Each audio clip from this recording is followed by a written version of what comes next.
দীর্ঘদিন বন্ধ থাকার পর ফের চালু হলো কর্মসংস্থানের প্রকল্প। মালদার গাজল বিধানসভার আলাল গ্রাম পঞ্চায়েতের শনিবার আনুষ্ঠানিকভাবে শুরু হলো 125 দিনের কাজের প্রকল্প। সরকারি অনুষ্ঠানে উপস্থিত থেকে শুভ সূচনা করলেন গাজলের বিজেপি বিধায়ক চিন্ময় দেব বর্মন। কর্মসূচিকে ঘিরে দেখা গেল উৎসবের আবহ। শ্রমিকদের মধ্যেও ছিল উৎসাহ ও আনন্দ। মালদা জেলা গাজল বিধানসভার অন্তর্গত আলাল গ্রাম পঞ্চায়েতে শনিবার আনুষ্ঠানিকভাবে শুরু হলো 125 দিনের কাজের প্রকল্প। দীর্ঘদিন ধরে বন্ধ হয়ে থাকা এই প্রকল্পের উদ্বোধন করেন গাজল বিধানসভার বিজেপি বিধায়ক চিন্ময় দেব বর্মন। ওই সরকারি অনুষ্ঠানে উপস্থিত ছিলেন গাজলের বিডিও সুমন ঘোষ, এডিএ বিউটি পাহান, আলাল গ্রাম পঞ্চায়েতের প্রধান উমা মণ্ডল, উপপ্রধান শফিকুল ইসলাম সহ অন্যান্য প্রশাসনিক ও জনপ্রতিনিধিরা। অনুষ্ঠানে বিধায়ককে শ্রমিকদের সঙ্গে সরাসরি কথা বলতে এবং কাজে সহযোগিতা করতে দেখা যায়।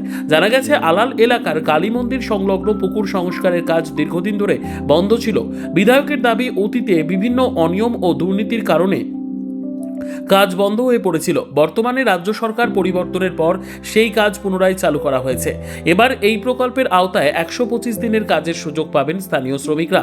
কাজ শুরু হওয়ায় এলাকার শ্রমজীবী মানুষের মধ্যে খুশির পরিবেশ তৈরি হয়েছে। এদিন অনুষ্ঠানস্থলে অন্যরকম আবহ লক্ষ্য করা যায়। আদিবাসী সম্প্রদায়ের মানুষের সঙ্গে ধামসা মাদল বাজিয়ে তাদের কর্মসূচিতে অংশ নেন বিধায়ক চিন্ময় দেব বর্মন। কর্মসূচিকে কেন্দ্র করে এলাকা জুড়ে উৎসবের আবহ তৈরি হয়। সংবাদটি নিবেদন করছেন স্বস্তিলোক উৎসব ভবন, গঙ্গারামপুর, দক্ষিণ দিনাজপুর। আনন্দের খবর, আজকে আমরা মালদা জেলার গাজল বিধানসভার অন্তর্গত আলাল গ্রাম পঞ্চায়েত, সেই আলাল গ্রাম পঞ্চায়েতের ইন্দ্রশৈল কালী মন্দিরের যে পুকুরের সংস্কারের মধ্য দিয়ে বহু দিনের পড়ে থাকা যে আমাদের এমজি এনার্জিসের কাজ, যেটা বন্ধ হয়ে গেছে দুর্নীতির কারণে, সেই কাজ আজকে পশ্চিমবঙ্গে রাজনৈতিক পালাবদলের পরে ভারতীয় জনতা পার্টির সরকার গঠন হওয়ার পরে প্রথমবারের জন্য এই ইন্দ্রশৈল কালী মন্দিরের সেই পুকুর সংস্কারের মধ্যে দিয়ে এমজি এনার্জিসের কাজ আমরা শুরু করতে চলেছি। তার উদ্বোধনী কার্যক্রমে আমরা সকলে উপস্থিত ছিলাম। মাননীয় আমাদের প্রধান মহাশয়া, সমষ্টি উন্নয়ন আধিকারিক বিডিও স্যার এবং আমাদের এডিএ ম্যাডাম সহ স্থানীয় সমস্ত নেতৃত্ব এবং জনপ্রতিনিধিরা উপস্থিত থেকে, আলাল গ্রাম পঞ্চায়েতের উপপ্রধান শফিকুল মহাশয় আছেন, উপস্থিত থেকে আমরা এই কাজের শুভ সূচনা আজকে করলাম। এবং এখান থেকেই আগামী দিনে গাজলের উন্নয়নের চাকা এমজি এনার্জির হাত ধরে, যেটা আগামী জুলাই মাসের পরে আর ভিভিজি রামজি নামে পরিচিত হবে এবং 125 দিন আর সেই কাজের শুভ সূচনা আমরা আজকে করেছি, যেটা দিয়ে আমাদের উন্নতি আগামী দিনে সাধিত হবে। আপনি সাড়ে তিন বছর পরে আর এই দুর্নীতির দায়ে বন্ধ থাকা এমজি এনার্জির কাজের শুভ সূচনা আজকে আমরা এই আলাল গ্রামে করতে পারি।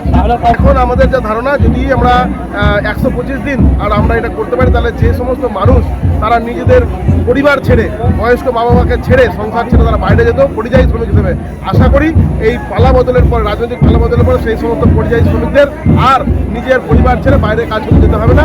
সর্বোত্তম সুযোগ সুবিধে রয়েছে আতিথেয়তায়। সুপরিচিত স্বস্তিলোক উৎসব ভবন, অতিথিদের যে কোনো অনুষ্ঠানের জন্য উপযুক্ত ওয়ান স্টপ ডেস্টিনেশন।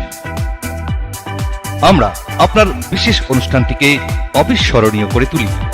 স্বস্তিলোক উৎসব ভবন, শিববাড়ি রোড, গঙ্গারামপুর, দক্ষিণ দিনাজপুর। কিন্তু আমাদের যে ওয়াটার যেটা থাকে, জল যেটা, সেই জল সংরক্ষণের মাধ্যমে কিন্তু আপনাদের কৃষিকাজে অনেক সহায়তা প্রদান করবে। আগামী দিনে আশা করছি এখান থেকে কৃষিতে আরও অনেক সাফল্য আসবে। আর আমাদের এমএলএ সাহেব বললেন যে আগামী দিনে আমাদের 15, 16, 17 জনকল্যাণ শিবির হতে চলেছে। সেখানে আপনাদের বিভিন্ন PM Kisan Samman Nidhi, Kisan credit card, soil health card, এসব নিয়ে আমাদের কৃষি দপ্তর থেকে কিছু পরিষেবা চালু থাকবে। তো আপনারা সকলেই যারা আলালের এখানে যারা বাসিন্দা আছেন, তারা অবশ্যই সেখানে গিয়ে, আপনারা যদি পিএম কিষাণ সম্মান নিধি না করে থাকে, তো তারা অবশ্যই সেখানে আপনারা আবেদন করতে পারবেন। আর আপনার পাশাপাশি আপনাদের যে কৃষি জমি আছে তার বিভিন্ন মাটি পরীক্ষা, এইসব যাবতীয় আপনাদের পরিষেবা চালু থাকবে। তো আমি বলবো অবশ্যই আপনারা সকলেই সেই জনকল্যাণ শিবিরে অংশগ্রহণ করবেন। ব্যুরো রিপোর্ট, উত্তর বাংলা সংবাদ।